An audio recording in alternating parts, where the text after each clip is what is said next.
Well, good morning. It's day 5. The wind's been turning all night. The sun is just coming up over the trees. It's about a quarter to 11. So it's not early. It's a late morning here. But it's January 16th, 2021. So let's see. This is the day 5. This is the second day we have not had to plug into shore power. So we're going to go in and see what happened. So as you can see, we're just unplugged. We've been unplugged now for 2 nights. And we'll see where we're at. Okay, it's looking good from here. 13.2 volts. Wow, it's already charged up almost. It's almost on an absorb. It's amazing. And it's this early in the morning. So that wind really made a difference. That wind was going all night. And our heat is even up. It ran. It's at 4 degrees. So I'm going to turn the heat on.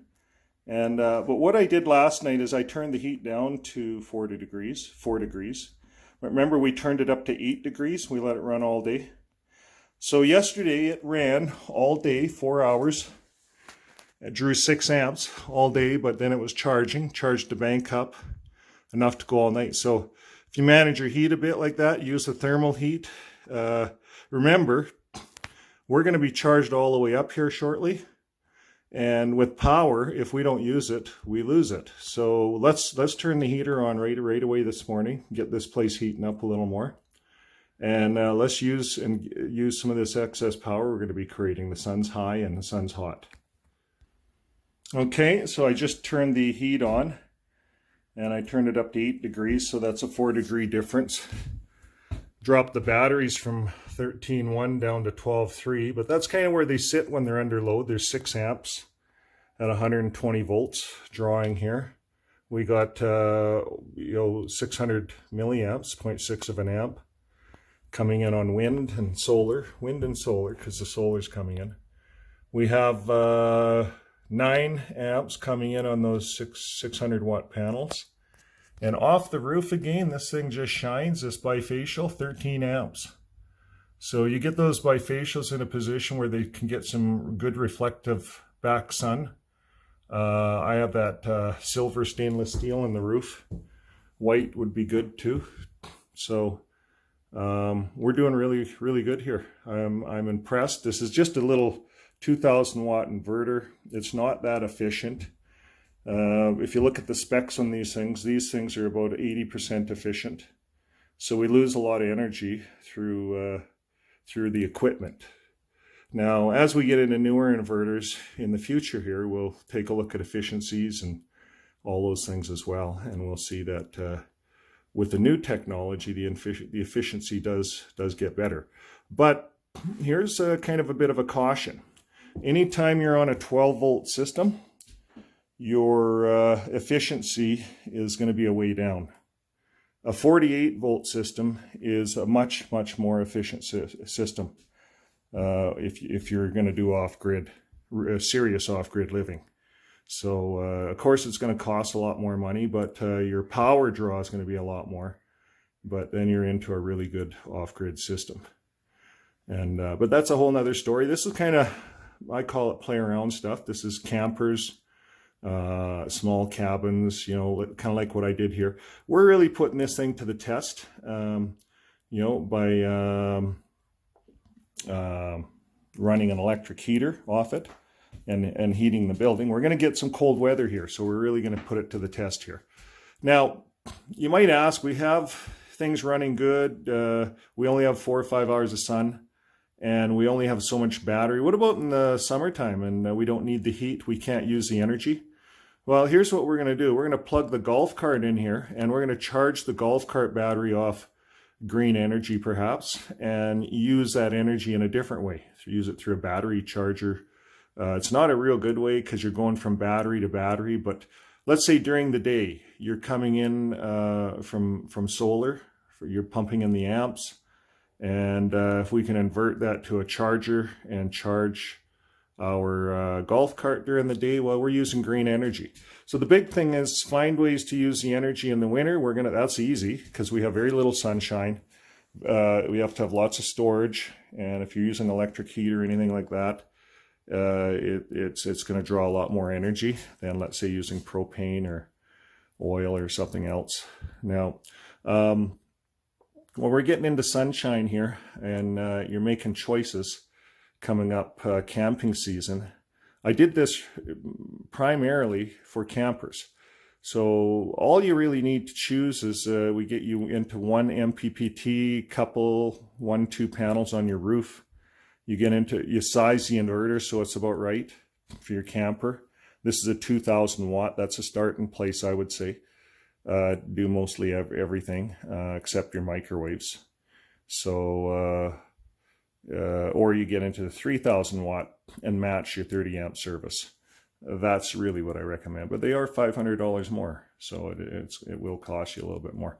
But moving forward, we will see what happens, and we'll keep you posted. But I'm very impressed.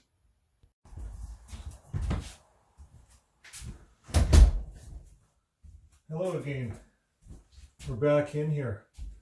This is a nice warm place in the winter day, January 14th, and all off green energy, even a 12-volt system. And we're running this off an electric heater now. So far, yesterday, it was snowstorming, and I had to run I had to plug into shore power twice, once in the morning when it was snowing and once at night just before we shut down. Now, what I notice here, the batteries are at 12.5. We'll keep an eye on that. Probably we'll come back out at 11 o'clock and I'll check it again, and we'll probably have to run shore power again. And that's probably it for that style of batteries, especially when we're running 750 watt baseboard heater to heat with. That's quite challenging. Remember, that's like running 35 of these lights all at once, and for the duration.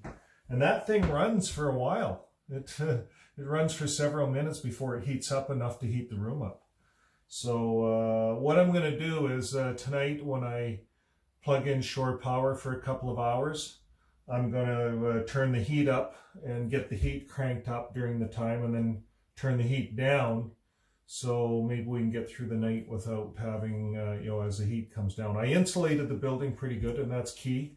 We do have a couple of windows, but they're double pane and gas filled, so we have a good structure here. So I'm confident we're not losing a lot of heat. But right now, I'm going to enjoy myself and enjoy the green energy, and I'm going to put on a few tunes. I don't know if I showed you, but I got an e-bike for Christmas, I guess. It was our Aero Miles. We haven't been doing much flying yet, or we can't fly anywhere, so we cashed in our Aero Miles on a fold-up e-bike. So what came with the e-bike, you might ask? Well, they have this little flashlight that came with it, and so you can turn the flashlight on. But what's cool about it is it's got a memory card slot, and you can put all your favorite tunes. It has Bluetooth and tied in with your phone, and so I just got some tunes playing here. We'll see what's happening here. You can choose tunes. There's 205 tunes here. So, it's lots of choices.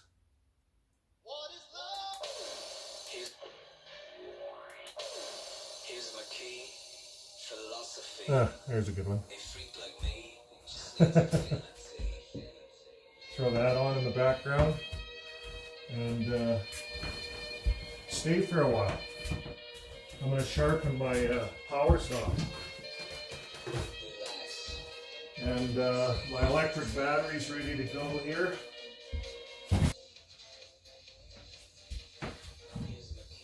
Well, here we are.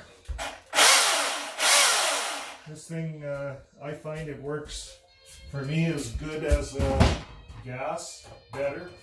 I don't have to dick around with gas and two-stroke motors and stuff like that. I love it. I've had this fuel, brushless Milwaukee now for 2 years, and I got rid of all my gas. I sold them all at the auction sale. I sold all my gas quads. I sold everything gas. Now I just have a lawnmower and a truck. Once they come out with a truck, electric or something, then we'll harvest our own fuel. I'll double our solar panels, and we'll harvest our own auto fuel, really. Why not? If everything's going electric. So.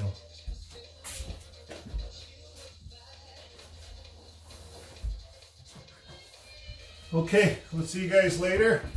And hey, I encourage you to set yourself up a little shack like this in your backyard and throw some solar panels on it and make it off grid and start playing around. You know, it really doesn't cost that much. And you know, you buy a piece here and a piece there, and those batteries I got off a buddy, and you know, I got them for you know, $100 a battery, so that wasn't bad. But I traded him for some solar panels, so you know, we do a little bit of horse trading. Hey, see you later.